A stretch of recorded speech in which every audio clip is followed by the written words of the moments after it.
Eyni şey edən iki nəfərdən biri niyə daha ağır cəza alır?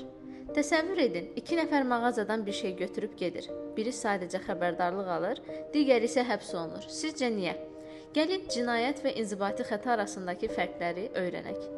Cinayət cəmiyyət üçün təhlükəli və cinayət qanunvericiliyi ilə qadağan olunmuş əməldir. Bu hallarda işlərə məhkəmə baxır və günahkar cəza alır.